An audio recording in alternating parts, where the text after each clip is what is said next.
मर्द को भी दर्द होता है। और कई बार मर्द को जब दर्द होता है, वो दर्द जब असहनीय हो जाता है, तो फिर मर्द भी टूट जाते हैं और कई बार टूटकर अपनी जान दे देते हैं।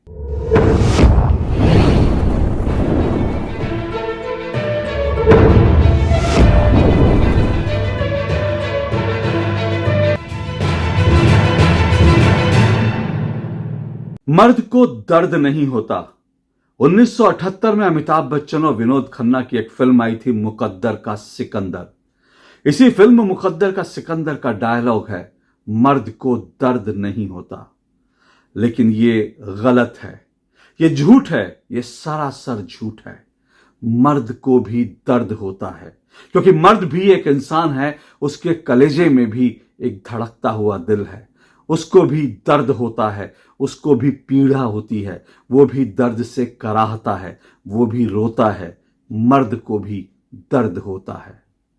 और कई बार मर्द को जब दर्द होता है, वो दर्द जब असहनीय हो जाता है, तो फिर मर्द भी टूट जाते हैं और कई बार टूटकर अपनी जान दे देते हैं। बेंगलुरु के अतुल सुभाष भी दर्द सह रहे थे, पीड़ा सह रहे थे, अपमान और प्रताड़ना सह रहे थे।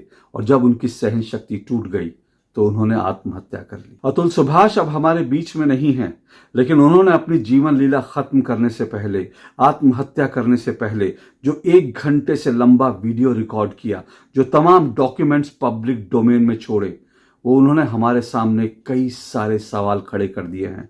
और अब मुझे लगता है वक्त आ गया है, हमको इन तमाम सवालों के जवाब तलाशने ही होंगे। अतुल सुभाष अपनी पूर्व पत्नी, भारतीय न्यायिक व्यवस्था और इस पूरे सिस्टम से किस हद तक परेशान थे, किस हद तक टूट चुके थे, यह आपको उनका वीडियो देखकर अंदाजा होगा।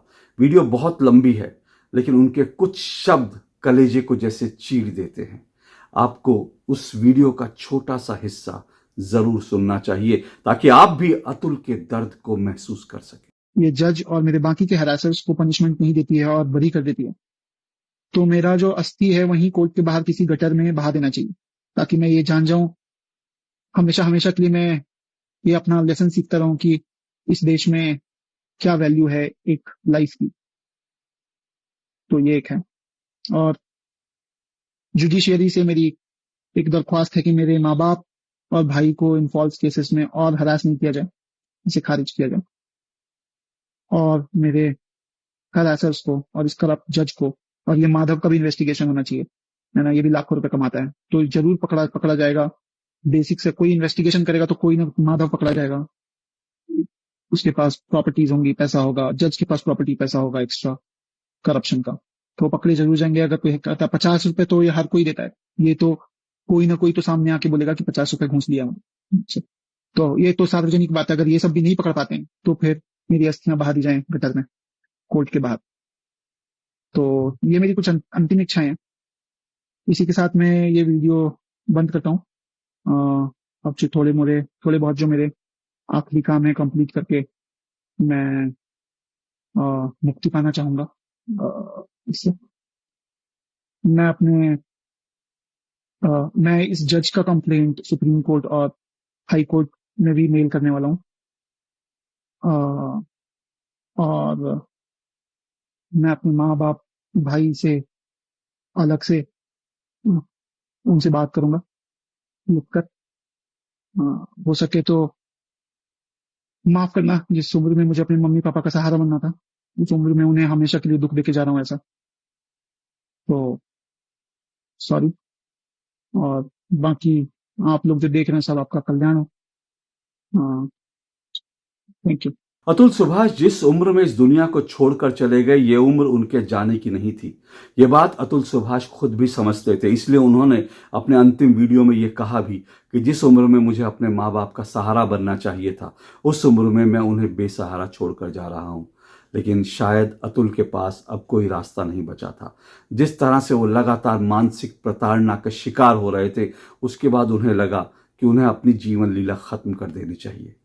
दरअसल अतुल सुभाष की शादी 2019 में हुई थी, और उनकी शादी के बाद उनकी शादी जिस लड़की से हुई, उस लड़की ने उनको तरह तरह से प्रताड़ित करना शुरू किया। ये पता चला है कि अतुल के ऊपर उन्होंने दहेज प्रताड़ना सहित करीब करीब 9 केस दर्ज कर दिए थे। उनकी क्या क्या डिमांड थी वो आप डिटेल में मैं आपको बता भी नहीं सकता, कुछ अजीबोगरीब डिमांड थी। लेकिन सबसे बड़ी बात ये थी कि अतुल के ऊपर 9 केस दर्ज कर दिए गए, वो भी सबके सब फर्जी केस। उनके ऊपर फर्जी दहेज का मुकदमा डाल दिया गया और तमाम तरह के केस डाल दिए गए, जिसके कारण अतुल इस तरह से घिर गए कि उनको समझ ही नहीं आ रहा था वो क्या करें। उनकी पत्नी उनसे न सिर्फ महीने का मुआवजा ले रही थी, उनसे एलुमनाई ले रही थी, बल्कि उनसे 2-3 करोड़ रुपए की डिमांड भी कर दी थी। अतुल, जिस तरह की खबरें हैं, जिस तरह की अतुल ने कहा है, मरने से पहले जो उन्होंने कहा, वो अपनी पत्नी को हर महीने 40,000 रुपए देते थे। इसके अलावा उनकी पत्नी उनसे 2 करोड़ 3 करोड़ रुपए की डिमांड कर रही थी और इसीलिए अतुल को लगा कि अब इस एटीएम को खत्म कर देना चाहिए। उनको लगा कि जब तक वो जिंदा हैं तब तक जो है उनसे इसी तरह से पैसे ऐंठे जाएंगे, उनका इसी तरह से शोषण किया जाएगा। और अतुल ने तय किया कि इस एटीएम मशीन को हमेशा के लिए बंद कर देना चाहिए और उन्होंने सुसाइड कर ली। ऐसा नहीं है कि अतुल ने लड़ने की कोशिश नहीं की। जब वो अदालत गए तो उन्होंने जज साहब से कहा, और दुख इस बात का है कि वो जज भी एक महिला जज है। उन्होंने उस जज से कहा कि ये केस फर्जी हैं, तो जज ने उनकी मदद नहीं की। जज ने कहा ये हम सब जानते हैं, लेकिन आओ चलो सेटलमेंट कर लेते हैं। और सेटलमेंट के एवज में अतुल से 5 लाख रुपए मांगे गए और कहा गया कि तुम 5 लाख रुपए दे दो और तुम्हारा सेटलमेंट करा देंगे। अब सोचिए, अदालत में लोग जाते हैं इंसाफ के लिए, सेटलमेंट के लिए नहीं जाते।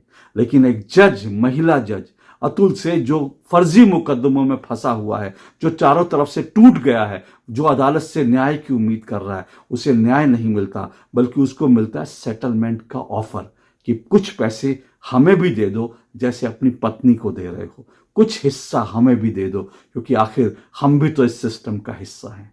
इससे ज्यादा शर्मनाक, इससे ज्यादा दुर्भाग्यपूर्ण भला क्या हो सकता है। अब इस सिस्टम और पूरी न्यायिक व्यवस्था को समझिए कि बीते 2.5 से 3 साल में अतुल को अलग अलग जो उनके ऊपर केस दर्ज किए गए थे, उन केसों में उनको 120 बार अदालतों के चक्कर लगाने पड़े। आप सोचिए, एक युवा जो है वो अपनी नौकरी कर रहा है और उसको नौकरी से अपनी छुट्टी लेकर के अदालतों के चक्कर लगाने पड़ रहे हैं, सिर्फ इसलिए क्योंकि अतुल की जो पूर्व पत्नी थी उसने तय कर लिया था कि वो अतुल को खत्म करके छोड़ेंगी।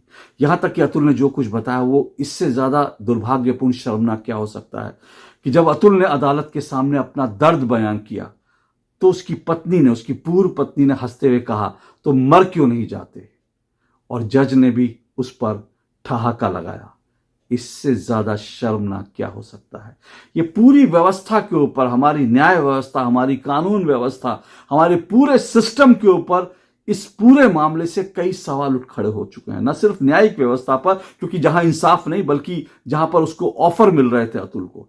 इससे बड़ी बात यह है कि इस पूरे सिस्टम को लेकर सवाल उठ रहे हैं कि ये पूरा का पूरा सिस्टम इतना पुरुषों के प्रति इतना दुराग्रहपूर्ण क्यों है? क्यों पुरुषों के प्रति इतनी दुश्मनी जो है इस सिस्टम में है कि इस सिस्टम के अंदर पुरुषों को न्याय नहीं मिलता, बल्कि उनको क्या मिलता है? उनको झूठे मुकदमे मिलते हैं। मैं यहां बड़े साफ कह दूं, मैं हमेशा जो है महिलाओं के हक में आवाज उठाने वाला व्यक्ति रहा हूं। मैं ये मानता हूं कि महिलाएं जो हैं, महिला जब कोई आरोप लगाती है तो कभी वो झूठा आरोप नहीं लगाती। महिलाएं जो हैं जब परेशान हो जाती हैं तभी वो आवाज उठाती हैं। इसलिए मैं हमेशा, जब कभी ऐसा कोई मामला होता है महिला पुरुष का, मैं हमेशा मानता हूं कि महिलाओं को सहानुभूति की नजर से देखना चाहिए और महिलाओं को इंसाफ मिलना चाहिए। लेकिन इस वक्त जो कुछ देश में चल रहा है उसने हमारे सामने, और खास करके अतुल सुभाष के मामले ने हमारे सामने कई तरह के सवाल खड़े कर दिए। क्या आप जानते हैं कि इस देश में 74% जो रेप के मामले, और ये मैं नहीं कह रहा, ये डेटा बता रहे हैं, 74% बलात्कार के मामले झूठे होते हैं। हमने ऐसे भी केस देखे कि एक व्यक्ति जो है उसके ऊपर बलात्कार का आरोप लगा, वो 3, 4, 5 साल तक जो है वो जेल में रहा। सोचिए उसने और उसके परिवार ने क्या कुछ नहीं सहा होगा जब उसके ऊपर बलात्कार का मामला लगा होगा। और 4 या 5 साल बाद अचानक पता चलता है कि ये आरोप जो लगे वो झूठे थे। उसके बाद अगर वो जेल से छूट भी जाता है तो क्या वो अपनी पुरानी प्रतिष्ठा वापस पा सकता है? क्या उसने जो 4-5 साल जेल में गुजारे, क्या उसको वापस मिल सकते हैं? इस तरह के झूठे आरोपों में जब कोई जेल जाता है तो सोचिए, न सिर्फ वो बल्कि उसका पूरा परिवार टूट जाता है। और अतुल के साथ भी तो यही हो रहा था। और इसके अलावा दहेज प्रताड़ना के आजकल ये हमारे यहाँ बीमारी थी। बहुत सारे केसेस हमने देखा जहां पे महिलाओं को जलाकर मार दिया गया, ऐसे बहुत सारे केसेस हुए और इसीलिए दहेज को लेकर एक कड़ा कानून बनाया गया। लेकिन वो कानून जो है वो इतना एक तरफा है, मैं फिर कह रहा हूं मैं महिलाओं के साथ खड़ा रहता हूं, लेकिन वो कानून इतना एक तरफा है कि अब जो डेटा बताता है वो ये बताता है कि 80% दहेज के मामले जो हैं वो झूठे होते हैं और सिर्फ जो है किसी ना किसी वजह से जो है परेशान करने के लिए जो है वो पुरुष पर जो है और उसके परिवार पर लगा दिए जाते हैं। क्या आप सोचिए कि आपने आजकल अपने आसपास क्या आपने आखिरी बार कब सुना कि किसी बहू को जो है दहेज के कारण जलाकर मार दिया गया हो? बहुत रेयर केसेस होते हैं जब दहेज को लेकर इस तरह की चीजें होती है। ये जरूर है कि परिवार में सुना दिया जाता है, कुछ और कर दिया जाता है, लेकिन तब भी महिलाएं पलट कर जवाब दे देती हैं। अब वो महिलाएं जब आत्मनिर्भर होती हैं, कमा रही होती हैं, तो वो जनरली सुनती नहीं है, वो खुद फैसला लेकर निकल जाती हैं, जो मजबूत महिलाएं होती हैं। कुछ महिलाओं के साथ जरूर खराब होता है, इसलिए मैं नहीं कह रहा कि ये कानून नहीं होना चाहिए, लेकिन ये कानून कम से कम संतुलित तो होना चाहिए, बैलेंस तो होना चाहिए। एक तरफा कैसे आप कर सकते हैं कि अगर किसी महिला ने जाकर के कोई आरोप लिखा दिया, कोई अगर जो है शिकायत कर दी, कोई एफआईआर लिखा दी, तो पहली नजर में जो है पुरुष को ही दोषी माना जाएगा, भले वो केस कितना झूठा हो। अब अतुल को लेकर भी देखिए ना, बहुत सारे कई लोग ये लिख रहे हैं कि इस पूरे मामले में जो निकिता उसकी पूर्व पत्नी है उसको भी सुना जाना चाहिए। एक तरफा हम कैसे डिसाइड कर सकते हैं? सुनिए ना, किसने रोका है? लेकिन क्या कोई व्यक्ति मरने से पहले 1 घंटे का वीडियो बना रहा है, अपनी सारी कहानी कह रहा है, अपने दस्तावेज एक एक डॉक्यूमेंट तैयार कर रहा है, एक एक डॉक्यूमेंट लिख रहा है और उसके बाद अपनी जीवन लीला समाप्त कर रहा है?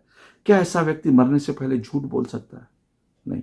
और अगर आप अतुल का वीडियो देखेंगे, उसके चेहरे पर सच्चाई दिखती है, उसके शब्दों में, उसकी एक एक बात में सच्चाई दिखती है। वो इस तरह से अपनी जीवन लीला समाप्त नहीं करता अगर वास्तव में वो गलत बोल रहा होता, झूठ बोल रहा था। झूठ बोलकर अपनी जान क्यों देगा?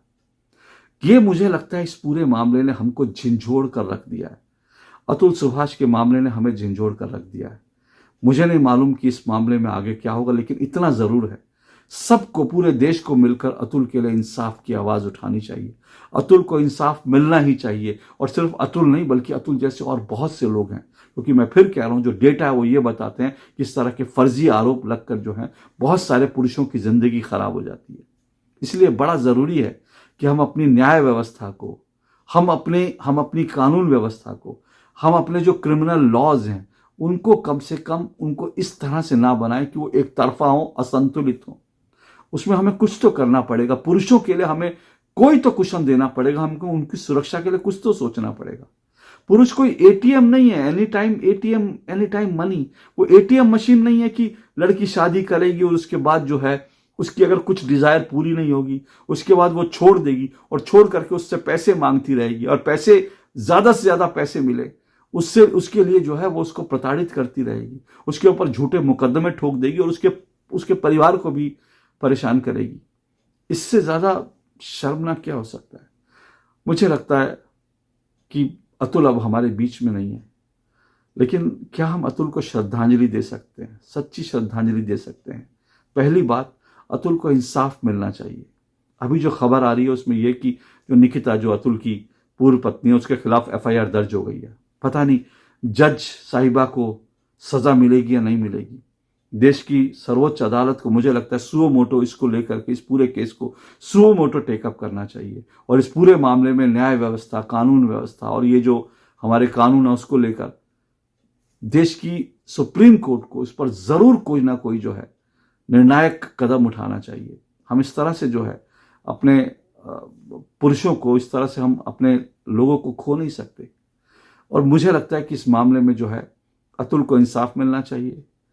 जो दोषी हैं उनके खिलाफ, चाहे वो जज साहिबा चाहे निकिता, उनके खिलाफ कड़ी से कड़ी सजा होनी चाहिए।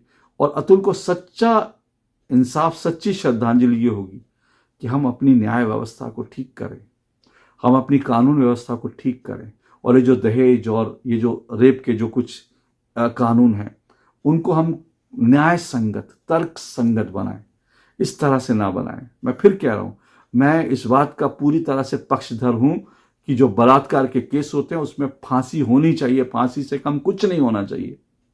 लेकिन आप कोई भी सजा दें, लेकिन कम से कम फेयर ट्रायल के साथ दें।